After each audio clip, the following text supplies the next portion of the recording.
Hello and welcome back to our journey through the Book of Leviticus. Today is Leviticus 25. And I just got to tell you, this is my favorite chapter in the entire Book of Leviticus because of just what it means and the goodness of God.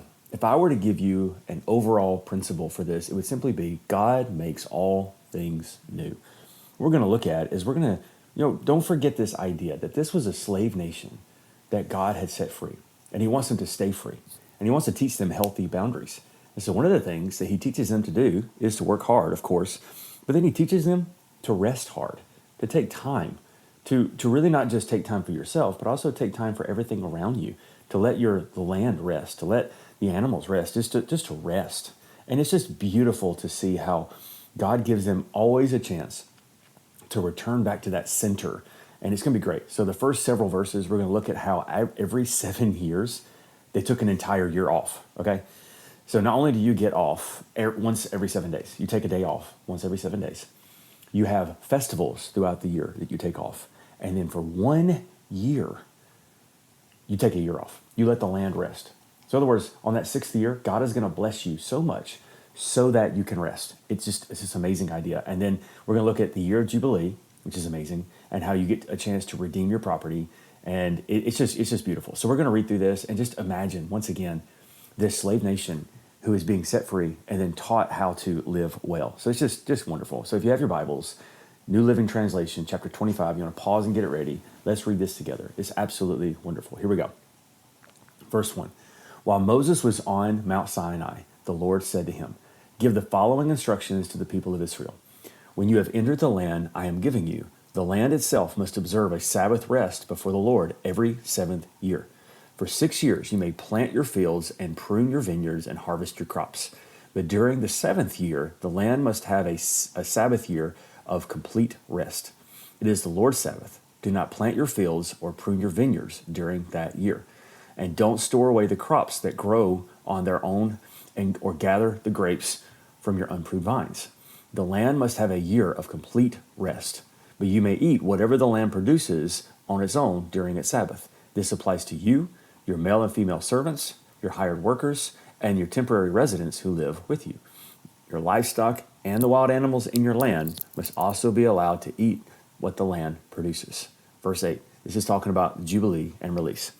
"In addition, you must count off 7 Sabbath years, 7 sets of 7 years, adding up to 49 years in all.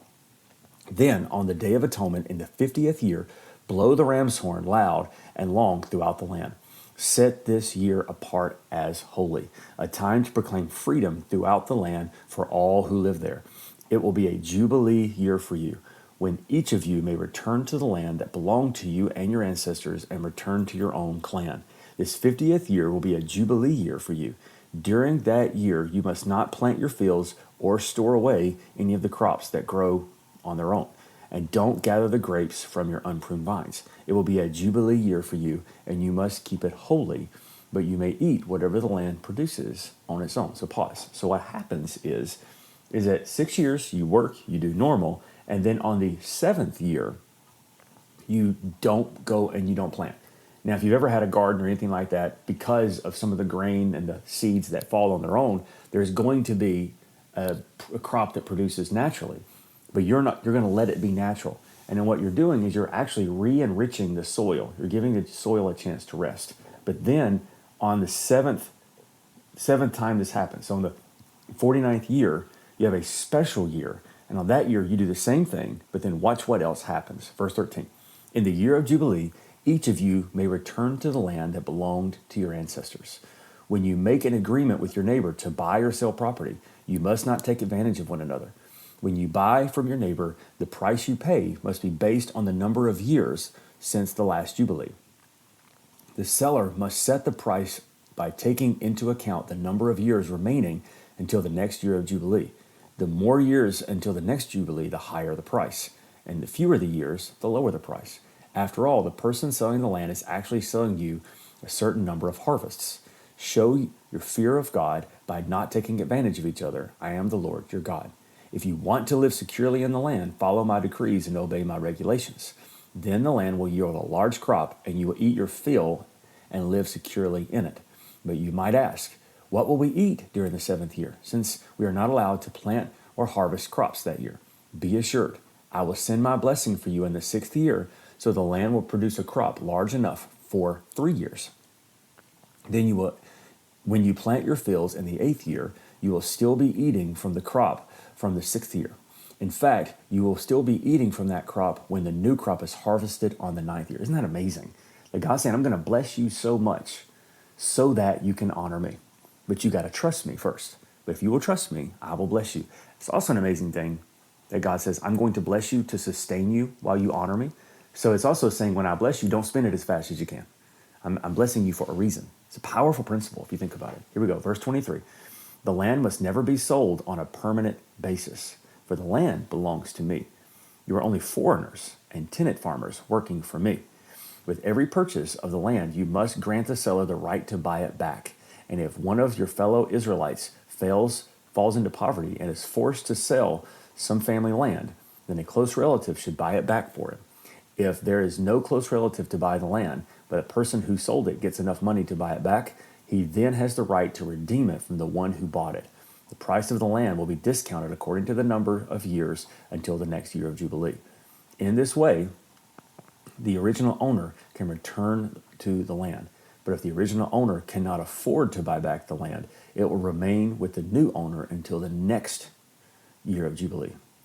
In the Jubilee year, the land will be returned to the original owner so they can return to the family land. So how amazing is it to realize that you are always going to have an opportunity to get back what the Lord has given you. You have to earn it, or someone may have to help you out, but you can always get it back. It's amazing. Verse 29.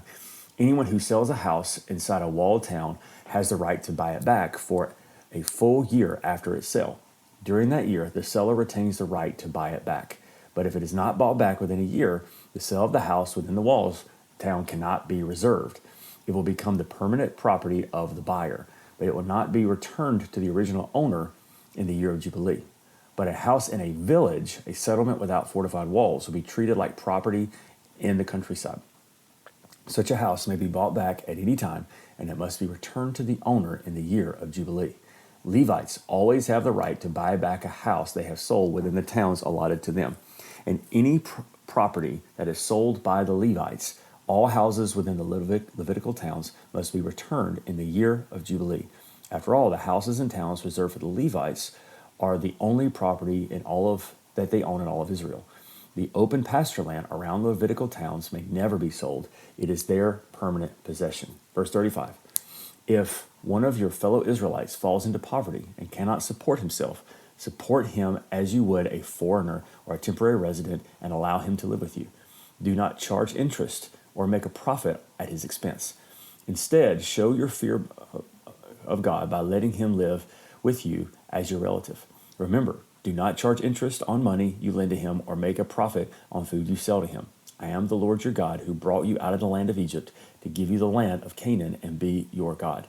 If any one of your fellow Israelites falls into poverty and is forced to sell himself to you, do not treat him as a slave.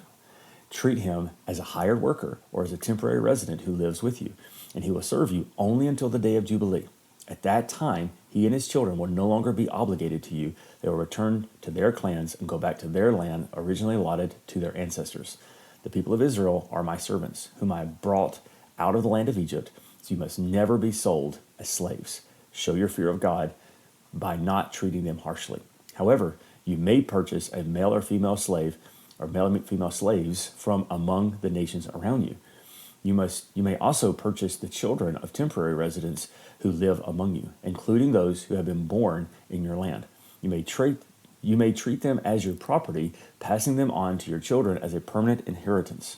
You may treat them as slaves, but you must never treat your fellow Israelites this way. We're going to talk about that in just a second. Suppose a foreigner or temporary resident becomes rich while living among you. If any of your fellow Israelites falls into poverty and are forced to sell themselves to such a foreigner or to a member of his family, they may retain the right to be bought back, even after they have been purchased. They may be bought back by a brother, an uncle, or a cousin. In fact, anyone from the extended family may buy them back.